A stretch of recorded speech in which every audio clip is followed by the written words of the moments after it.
একটু ঝামেলায় পড়ছি, তাই জমিটা বিক্রি করা লাগবে। পাশে 15 ফিটের রাস্তা আছে, বিদ্যুতের সুব্যবস্থা আছে, এরকম জমি কেউ হাতছাড়া করে না। ইমার্জেন্সি টাকা লাগবে, সেই জন্য জমিটা বেচতেছি আর কি। হ্যাঁ, জমির পজিশন তো খুব ভালো, কিন্তু কাটা কত করে সেটা বলেন। বর্তমানে জমির কাঠা চলতিছে তো 15-16 লাখ টাকা করে। যেহেতু বিপদে পড়ছি তো কি আর করার আছে, আপনি 13 লাখ টাকা করে দিয়েন। তুমি যেহেতু বিপদে পড়ছো, 13 লাখ টাকা করে কাটা কেউ দিবে না। এখন 12 লাখ টাকা করে হলে আমি দেখতে পারি। ভাই 12 লাখ টাকা করে দিলে তো লস হয়ে যায়, যেহেতু বিপদে পড়ছি তো কি আর করার আছে, একটু বাড়াই দিয়েন। না না ভাই, আর বাড়াই হবে না। যদি 12 লাখ টাকা করে হয় তাহলে আমি পার্টি দেখতে পারি। 12 লাখ করে পার্টি দেখেন, পার্টি পাইলে আমার ফোন দিয়েন। আচ্ছা, ফোন দিবনি। তোমার কইলাম ভালো একটা জমি দেখাতে নিয়ে আসতে, তুমি এটা কি ধানের জমি দেখাতে নিয়ে আসছো? যে জমির পাশে রাস্তা আছে, ইলেকট্রিকের সুব্যবস্থা আছে, সেরকম জমি দেখাবা তুমি? আচ্ছা, আমি ফোন দিয়ে দেখতেছি। যে জমির পাশে রাস্তা আছে, বিদ্যুতের সুব্যবস্থা আছে, সেরকম জমি দেখাবা আমাকে তুমি? হ্যালো, যে জমির পাশে ভালো রাস্তাঘাট আছে, একটা লাইনের ব্যবস্থা আছে, সেরকম জমি লাগবে আমার। ও, দাম বেশি পড়বে? জমির দাম নিয়ে কোনো টেনশন করতে হবে না, জমির কিন্তু পজিশন ভালো লাগবে।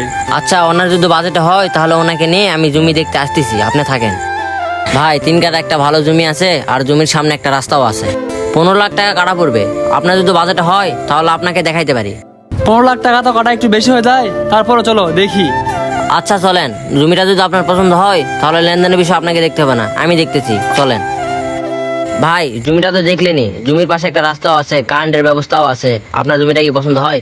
জমি তো আমার পছন্দ হয়েছে, আমি তো এরকম জমি খুঁজতেছিলাম, কিন্তু 15 লাখ টাকা একটু বেশি হয়ে যাচ্ছে। ভাই, আপনি এখানে দাঁড়ান, আমি ওনার সাথে কথা বলে দেখতেছি দাম কমানো যায় কিনা। ভাই, জমিটা তো ওনার পছন্দ হয়েছে, লেনদেনের বিষয় আপনি ফাইনাল করেন। লেনদেনের বিষয়ে আর কি বলবো, তুমি তো আগে পড়ো আমার সাথে কাজ করছো। তো 13.5 লাখ টাকা করে আমাকে কাটা দিও, তার উপর তো হবে তুমি নিও। আচ্ছা ভাই, পার্টিতে যা নেওয়া নিবনি, কিন্তু জমির কাগজপত্র ঠিক আছে তো?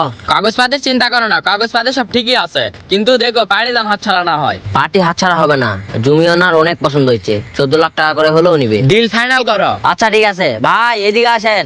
যাচ্ছে ভাই। জমি কিন্তু 14 লাখ নিবে ভাই। ও, 14 লাখ হলে নেওয়া যায়। আচ্ছা, তো জমির মালিক কি আপনি? না, জমির মালিক আমি না। আপনাদের জমি নেন, তাহলে আমি জমির মালিকের সাথে কথা বলে দিতে পারি। ও আচ্ছা, তাহলে চলেন জমির মালিকের কাছে গিয়ে কাগজপত্রগুলো দেখতে হবে।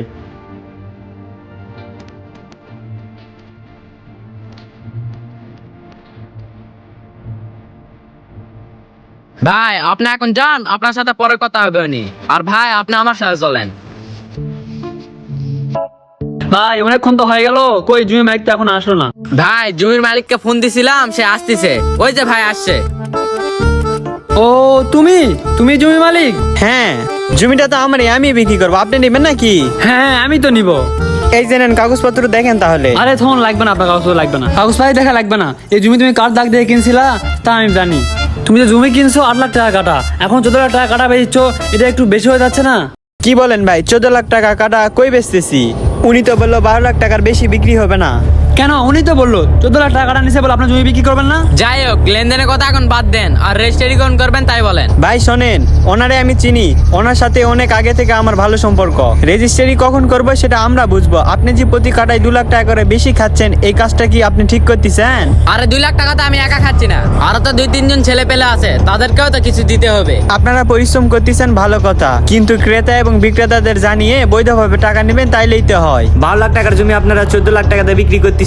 3 কাঠা জমিতে আপনারা 6 লাখ টাকা লাভ করতেছেন। একটা জমি বেচে আপনারা এত লাখ টাকা লাভ করতেছেন, জমির ক্রেতা এবং বিক্রেতা দুজনেই তো ঠকে যাচ্ছে। এটা তো ঠিক করতেছেন না। আমার জমি আমি বেচবো, আমি লেনদেন করবো, আপনারাও তো মাথা ঘামাইতে হবে না। ভাই চলেন। জমি বেচা কেনার ক্ষেত্রে ক্রেতা এবং বিক্রেতা দুজনেই এমন কিছু দালালদের কারণে প্রতারণার শিকার হয়, তাই জমি কেনা বেচার সময় এসব অসৎ দালাল থেকে দূরে থাকা উচিত।